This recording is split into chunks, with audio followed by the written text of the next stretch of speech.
Thank you guys so much for coming out today for this afternoon with everyone's obsession, Succession. At this time, please join me in welcoming some of the family members who we all love to feel superior to. I want to start with a SAG Award nominee for his work both in The Big Short and Lincoln ensembles. He brings way too much sympathy to the very troubled Kendall Roy. Please welcome Jeremy Strong.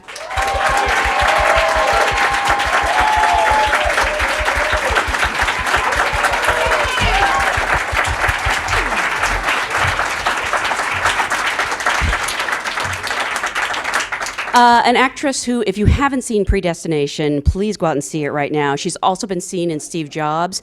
As Shiv Roy, she's my personal pick to run the company. Please welcome Sarah Snook.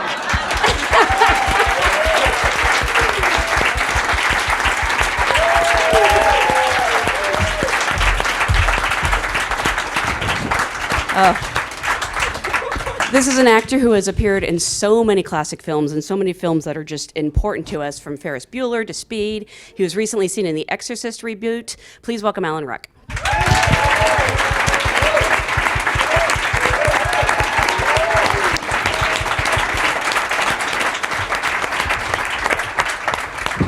Oh my gosh, the most put-upon man on television.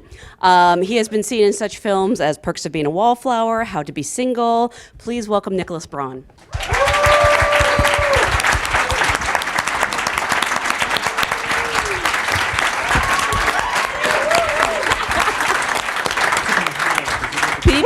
People love Cousin Greg because they're convinced you're a good guy, but I'm not convinced. We've had this convo.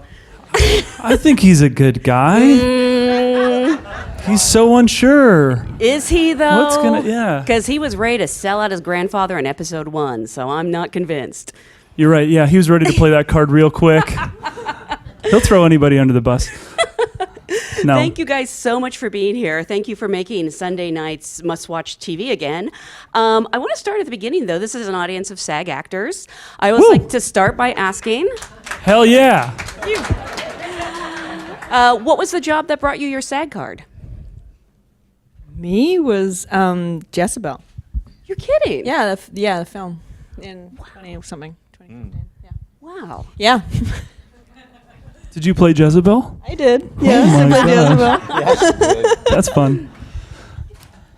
I got one when I was 11. Really? Wow, you were old Precocious. school. Yeah, I did a movie in Toronto, a Showtime TV movie with John Larroquette. It was called Walter and Henry, and I played Henry. And I was 11. Yeah, I was 11 years old, so I've had a SAG card for 20 years. You were the title character. Oh. Yeah. Dan Petrie Sr. directed it, and I don't know how I got it, but yeah, I did. Wow. And I was like, yeah, this could be good for a little bit.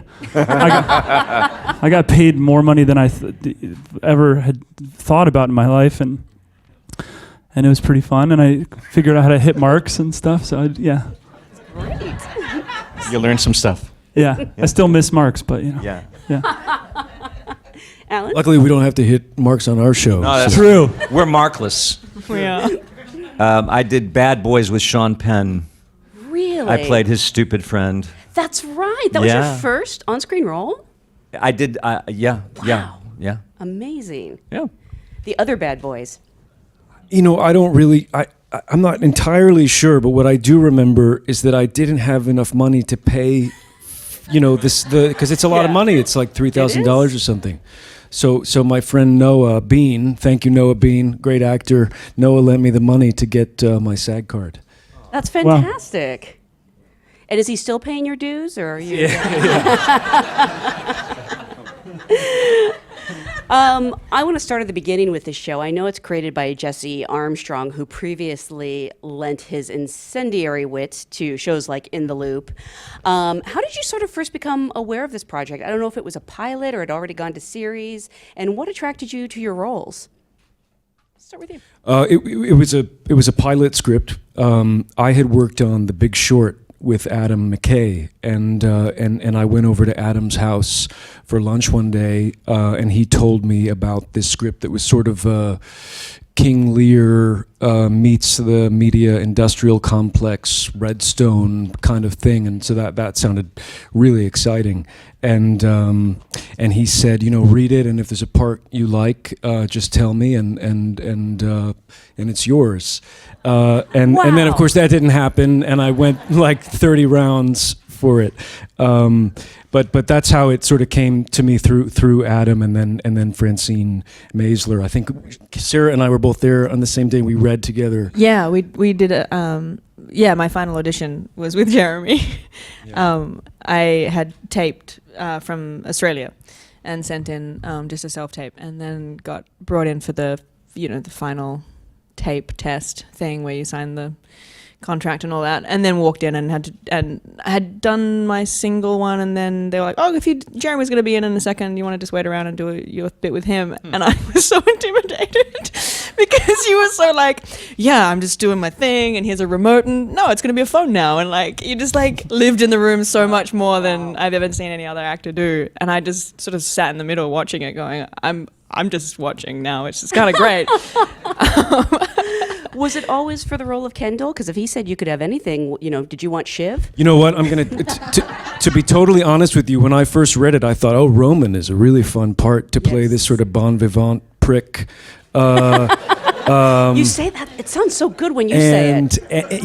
And I'd always been, as an actor, really interested in, all my heroes are sort of chameleons, and I was always really interested in sort of traveling as far as you can from yourself and kind of breaking your own self-barrier and sort of becoming, what feels different from your essence. And so and Roman felt really kind of far away from me, and Kendall I almost had a blind spot to, I think, because probably he's much closer to the bone marrow to me than any role that I've played in. And as everyone in this room knows, it's a harder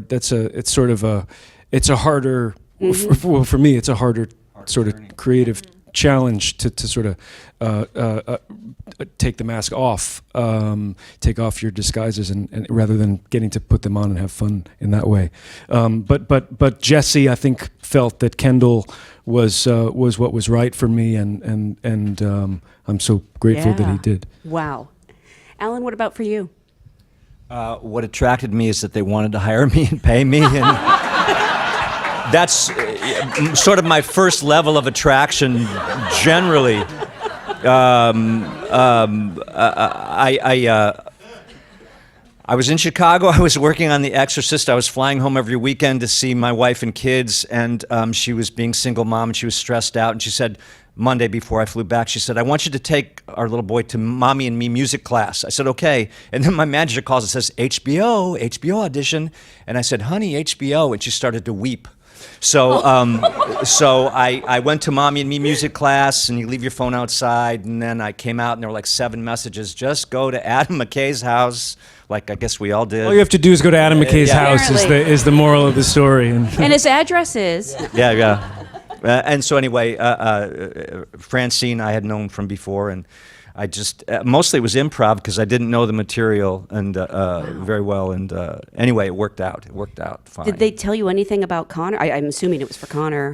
It just what did it say? It said not in line to head the company. This part will grow over time.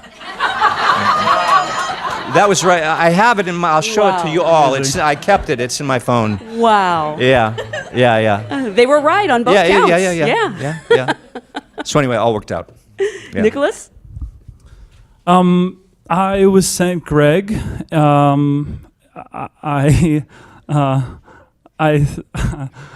don't know. What is so funny? I don't know. Just talking is sometimes funny. If you're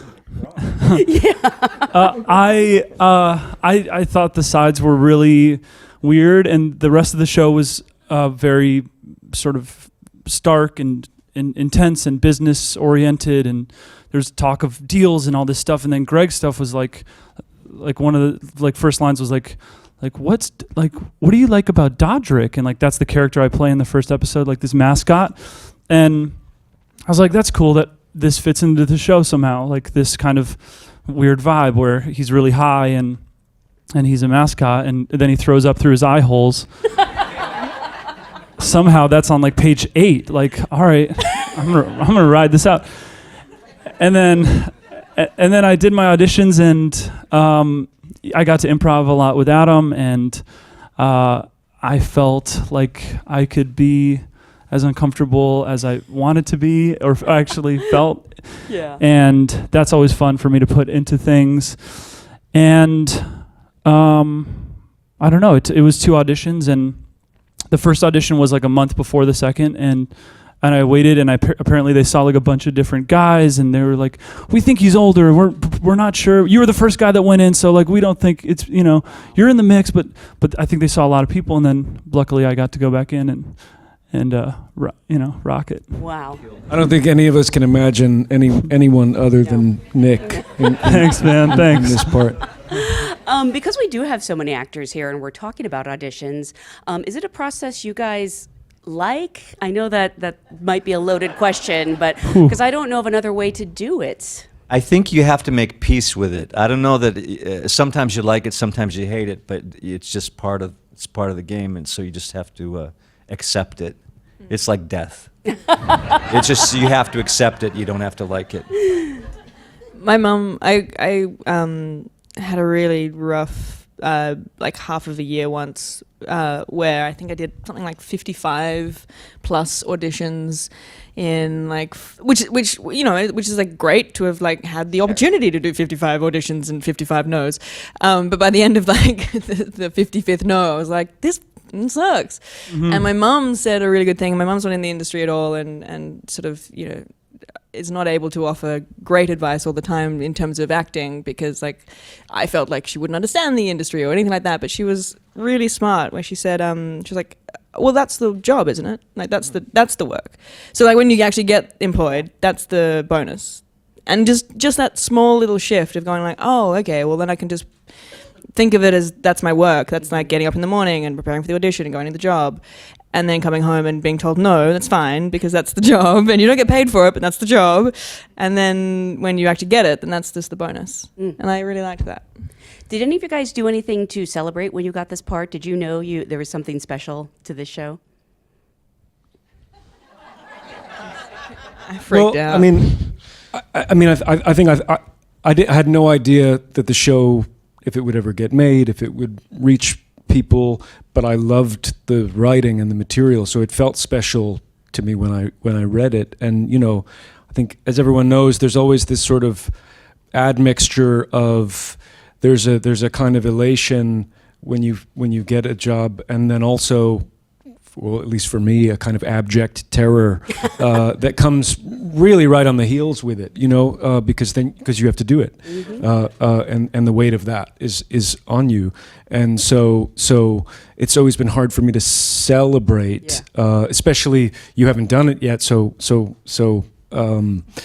and we're still in the middle of this, so it's hard to celebrate it at all. But there are moments. I think there are moments of great joy, especially on set, especially in the sort of creative process of this show with each other and making discoveries in scenes, and those kinds of moments feel like those are the moments of celebration within the container of the work. Was there a moment sort of during the first season when you knew you had entered the pop culture vernacular? I know Brian Cox gets people coming up to him and begging him to say fuck off to them. Wow. That's good. We don't even need to beg. It could be a board game. I think it's been a drinking game. Someone made a drinking game out of it. The old Bob Newhart show, it was a drinking game. If somebody said Bob, you had to take a drink, and if somebody said, hey Bob, you had to drain your glass. And so in this show, it's fuck off or go fuck yourself. Or No way. Yeah, there's a drink. Wow. I mean, fans must be pretty generous, or are they do they feel bad for you? I just want to give Kendall a hug most of the time, and Greg. I'll take him. It's nice playing I mean, she's a bitch, but it's nice playing a character people like. I would hate to be a character and suddenly be known for it if you're an absolute asshole in the way that's not in any form redeeming, that people just come up to you and go like, wow, what a you suck. I think we have some like, of that, you though. take it personally. I mean, you do, yeah. but people are sort of like revel in that rather than like think that you are also as mean, maybe. It would be not nice to be confused as being as mean as Shiv. Is it weird I don't find her that mean? I don't know. Well, yeah, I mean, I don't, but I got to play her, so. It's first of all, it's wonderful when people have nice things to say, and it always means a lot. And at the same time, it's people will say things like, how does it feel to play such a so and so, or they'll characterize these people as despicable or as whatever. And so I think, as an actor, your job is to enter into it and inhabit the circumstances and believe in the reality of it all. And so I think seeing, that thing with the audience, I guess I don't, it's hard to look at the character from the outside and say he's a this or he's a that, because your job is to try and sort of just embody them and love them, I guess, in a way. So I guess I see all these characters as fallible, but also I think they're all in some way trying to be the best version of themselves, and there's moments of courageousness, there's moments of weakness in the way that is true for everyone, and that's what's so, the strength of the show is really the writing. Jesse, it's like it feels Chekhovian in this way, where there's levity, there's pathos, it's poignant, it's sharp, it's ludicrous and silly, but the writing sort of does so much for us. I think most of it, most everything. We have a question from the audience. You all play so well off of each other. How did you become comfortable with one another? Or how fast did you become comfortable with one another? We were sort of forced to, in a way. Yeah. It was kind of Adam, I guess, the beginning, who sort of set the tone in terms of how we would relate in performance. We would do a scene, and then he wouldn't really call cut, or he would and say, let's do it again, but don't use any of the script, or hey, why don't you extrapolate on that idea you just had before. But this is all from a different room yelling over a microphone as well. So you're like, What? Okay.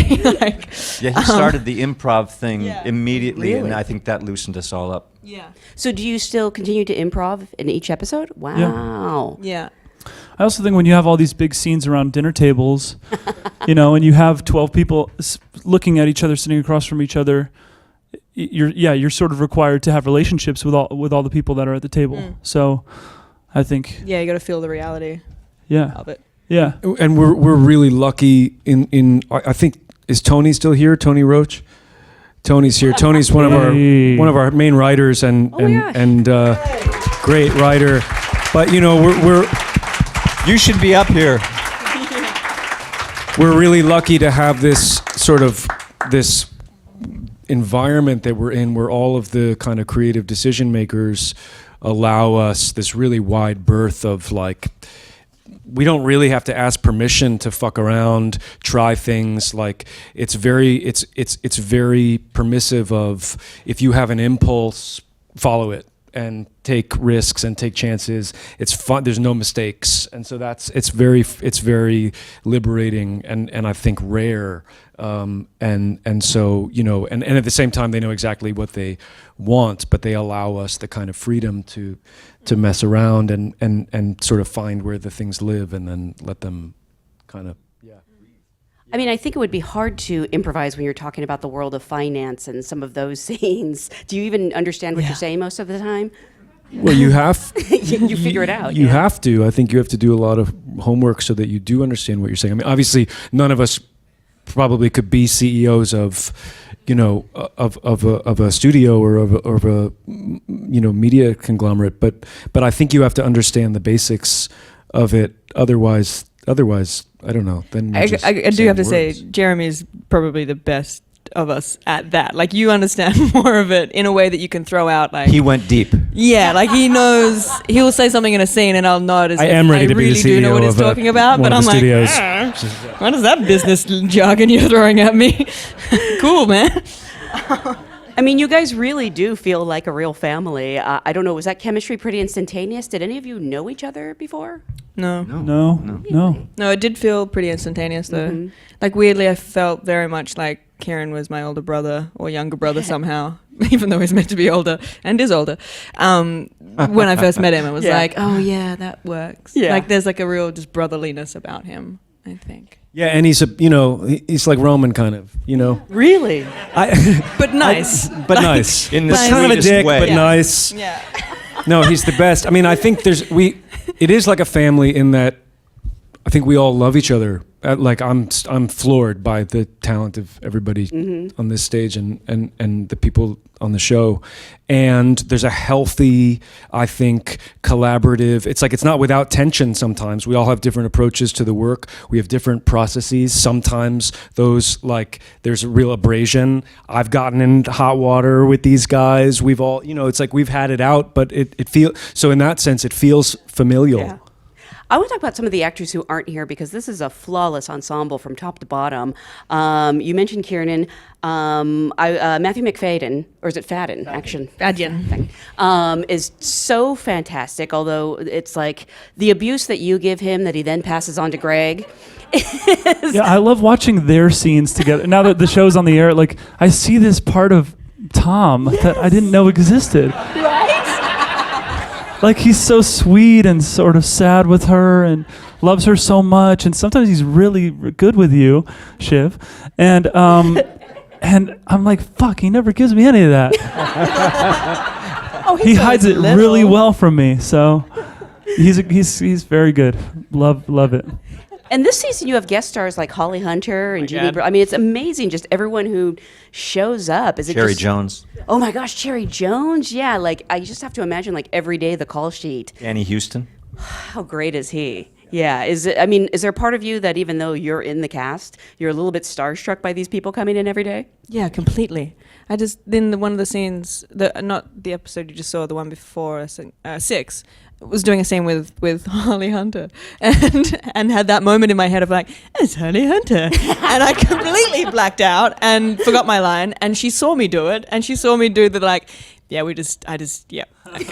line, thank you, just going back, thank you, and such grace because she knew exactly what had happened in my brain and thought, whatever, it happens. We have a question from Nicholas, for Nicholas. But they're spelled differently. I wrote that. Well, you misspelled your name. Damn it.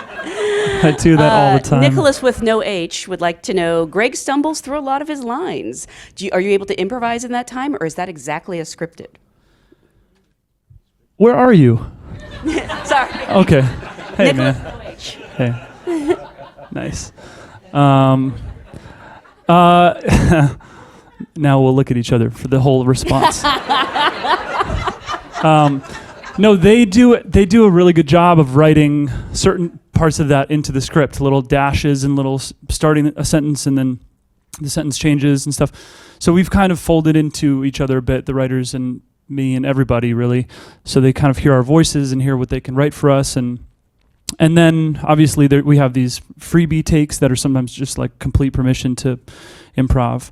But it's definitely a combination of the two, which is really nice. I would say it's testament to how good an actor Nick is that it seems completely improv, because it does seem like Nick is going one way and then actually goes that way, and you read the script, you're like, oh no, that is how it's written. Wow. Yeah, like the sort of pentameter of it was really specific in the early scripts, and you don't ever sort of hear the writing with Nick, and then that sort of became the idiom of the character. But it's more scripted than you'd think. I mean, at least from my as a bystander. Question from Paul Berman. Nice to meet you. Right here, right in front. Wants to know from all the actors, what's the most outrageous thing that has happened to you during filming?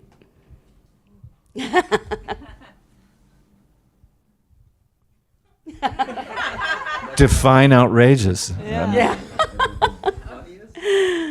Do you know one thing that was like, this feels exceptionally baller and not my life, whose life have I dropped into for a moment, was when we were shooting on the helipad in like East 34th, and it was like we rolled in in Escalades to 4 different helicopters and got out and like strutted over as if we were meant to, and then I got into a helicopter, and like for me it was just like, don't trip, but that felt completely outrageous. That's not a life I've ever seen up close or lived or ever expect to.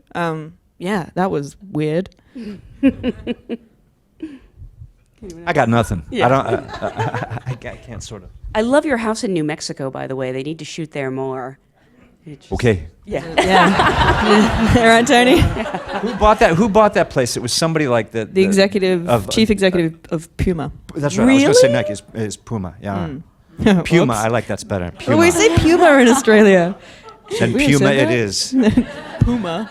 Wait, are you still going to be able to shoot there? Although I guess you've moved to New York. Not anymore. We just told who lives there. I don't know. We have a question from Marlene. Oh, it's for Jeremy. How hard was it for you to live in such a frail, tortured, destroyed state as Kendall this season? What? You people are sick. And how do you dip in and out and live a normal life while accessing the depths of the character?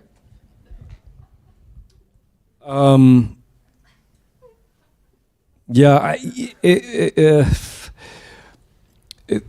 this season, this show has been. I mean, the question about sort of moments that are fun. I love doing the show. There's not a lot of fun in it for me, and this role is hard. I watched this episode with you guys just now, and it's heavy, and so I don't know. You know, that feels like the summons. It's like you read what is in the writing, and then that's asking of you to give a certain thing of yourself to it, and then you give that as best as you can. And and it always feels like every day, feels like a series of attempts that are never quite there, and so. There's this sort of I guess what I mean by that is like there's the twofold struggle of taking on and trying to embody the in this season especially sort of despair and pain of the character, and then there's the pain of you as the actor trying to render this thing so imperfectly and just be on that continuous search every day, knowing that every day matters and that it's ending up on screen, but trying to sort of relinquish any attachment over results, and so it's a great challenge and a mountain to climb. And in terms of balancing it with my life, I don't think I'm very good at that, and I think I'd probably just carry it around, and and it's a huge sort of release and relief to be finished with it for a while. But at the same time, when you read scenes like some of the stuff that was in this episode as an actor, it's like everything that you live for. So yeah. We have worried about Jeremy from time to time because no, I'm not bullshitting, because he's basically been asked to go live in hell. Yeah. And and he does a good job. and so no, seriously, we've been hope he's okay. Hope he's okay. Sort of piggybacking on Paul's question about outrageous, what was the biggest challenge or the most difficult scene you had to pull off this season through episode 7, which we've seen?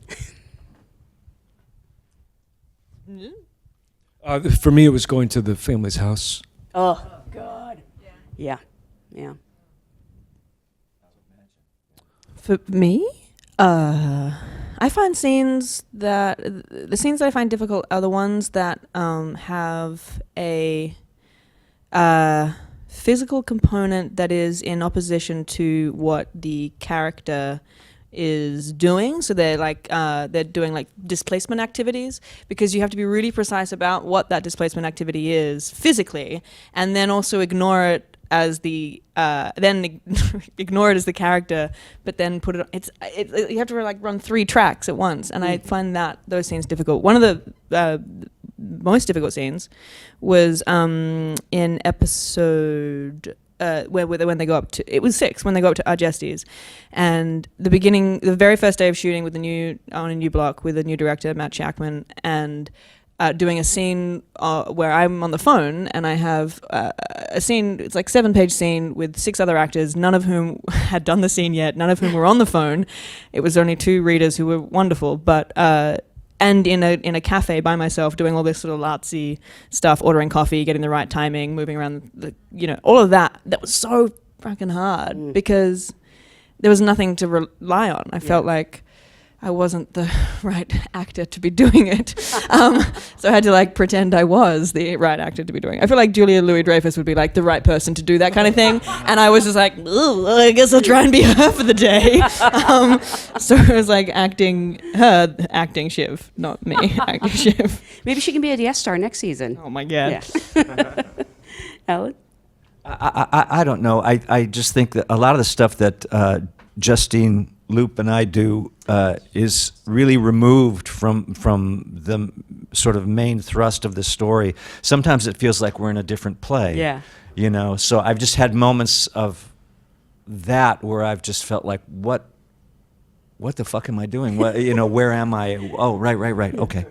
Because I mean, you know, I feel some of that. Connor's, yeah. Yeah. I feel some of that. He's outside anyway, so that's just disorienting. That's such a fascinating relationship, too. I would love to know what's going on in her head. So would I. Nicholas? Yes, I definitely feel some of that. Where the first season I felt it more, where I was like, I don't think some of this stuff's gonna end up in the show. Like, I think I'm kind of ruining the tone of the show because we'd go to table reads and all this really great, heavy family stuff is happening, and then me and Matthew are like arguing over like dog poop bags or something in a snack room. I'm like, this is not the show. Like they're it's HBO. It's a 1-hour drama. Like they're not gonna put this stuff in there. But somehow Jesse and the whole team, they figure out how to weave it all, and it's a great collage of everything, and I'm grateful for that. I would say some challenging days come when we have something that's just so funny and like so good. Me and Matthew, I'm like, I can't fuck this up. Like I can't laugh. I just want to be in it with him. And it's a stupid thing compared to the challenges that Jeremy's talking about. Like murder and stuff like that. But I really, there's a lot of pinching skin and just trying to drive. Macfadyen's the worst. Yeah. Because you can see a little before anybody. Yeah, so you can see a little something in the side of his mouth. But somehow he does that, and it's in the show, and it's fine. Yeah. Like I see little moments of him smiling, and I'm like, God damn it, he knows how to do that and then rein it back in. But as soon as I see him start to smile, I get permission to just laugh. So he doesn't rein it in so well. No? No. Sometimes Kieran will throw, because Kieran is a brilliant improviser, and sometimes he will just say something in the middle of a scene, and I'm gone. Yeah, or we're all gone. But he's. It's interesting. In the very beginning, I remember he was very anxious and sort of felt straitjacketed by the idea of improvising because it wasn't the way he had worked before. He comes from sort of text-based stuff. He's done a lot of theater, and now he is like just does like circles around it and is so sort of fluent in the character. It's really fun to watch. I had a scene with him in episode 6 where I come in. If you've seen episode 6, it takes place at a conference in Lake Placid or somewhere. Anyway, somewhere. So I come into the bathroom like asking for a bump of Coke, and the scene was like maybe like 5 or 6 lines, but after I think take 1, Kieran just stopped saying his lines. He does that sometimes. Like didn't say anything for like 2 of the 5 takes. He just didn't say anything to me. So I was just left saying my lines or saying whatever in response to him not saying anything to me. And then he ended up wiping his wet hands on me. And the scene was very much not about cocaine at all anymore. Yeah. It's just about trying to have a conversation with someone who didn't want to talk to you. So it's a fun challenge,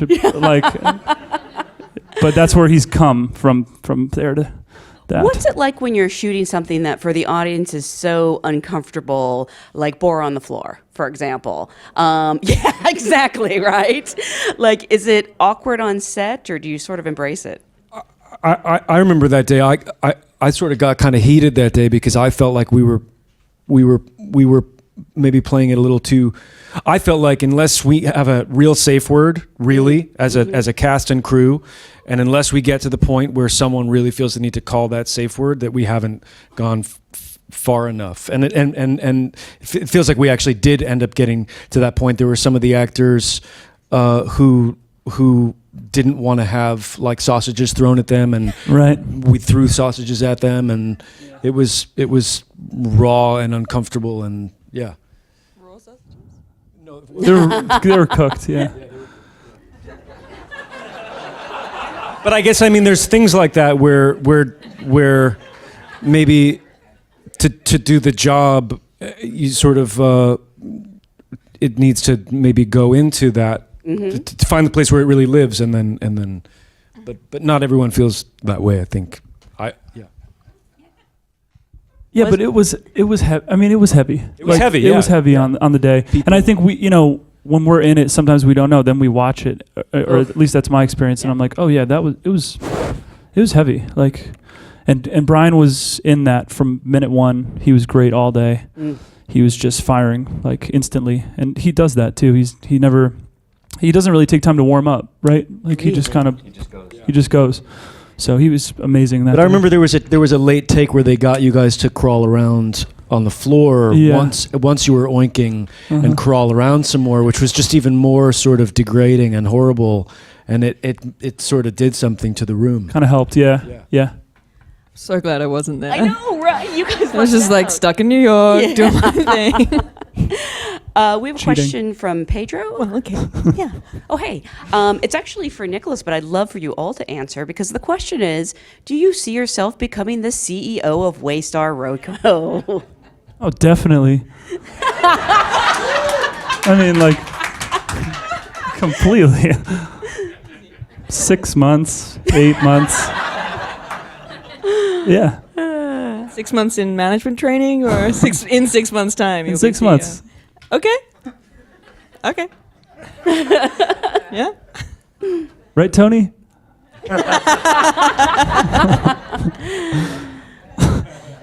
Well, actually, I don't even know if Connor wants it. He wants the presidency at this point. Oh, he wants anything that, will Lend him legitimacy? will make his dad say, I love you. Anything. If Connor was to become CEO, it would be in his mind in a little room in New Mexico. And he'd run that empire right into the ground.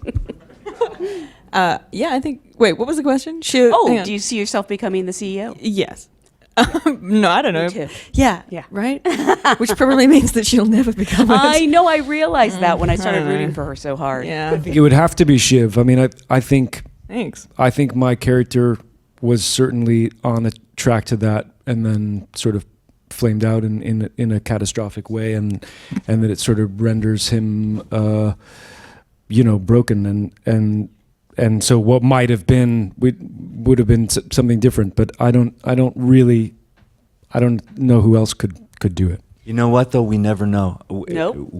We don't know. Yeah. I mean, And also, like, even in my head, I'm like, of course, Shiv, great. But then also, if she does get it, then she's gonna fuck it up. Like, it's not gonna be fun and great, and we've solved it. Yeah. Okay, end of show. Like, it's gonna be. That's something. I mean, I don't think the show is about who's going to become CEO. I think the show is about individuation and about family. And so what I love about it is that all the business stuff, which is sort of, I think, window dressing essentially, is playing out over these really deep plate tectonics of like, who are these people? What are they trying to free themselves from? What is the shadow that they're under? What's the rock that they're under? And each one of our characters have these sort of this shadow boxing that they're doing with themselves, and that feels like really rich and pretty inexhaustible, stuff to mine. I mean, I'm not even sure Kendall wants it anymore. I don't think he does. Yeah. No, I mean, I'm sure we've all felt this probably as actors, where you sort of like something that you have aspired towards or hoped for, and then you maybe have a chance to do some version of that, and and then that, whatever that tension that animated you gets sort of resolved and goes slack. And I think the thing, it's Richard III. It's My Kingdom for a Horse. It's like you've only wanted one thing for your whole life, and then you get that thing, and that's not what you needed actually. And so I don't think Kendall knows who he is anymore, because this has been the only thing he's ever known or wanted to do, and has been the driving force of his life. So, and then the engine fell out, which makes it quite dangerous, I think. So basically, it's going to be Greg, isn't it? Thank you guys so much for being here. The show is nominated. It's already won 1 Emmy for Nicholas Britell's marvelous theme song. Yes. Oh yeah. The show itself is nominated on Sunday. I am rooting so hard for you guys. I voted Thank you. 10 times. I cannot wait to see what happens with the rest of the season. Thank you guys so much for being a great audience. Yeah, it's so cool to be in a room with actors. Thanks, guys. Yeah.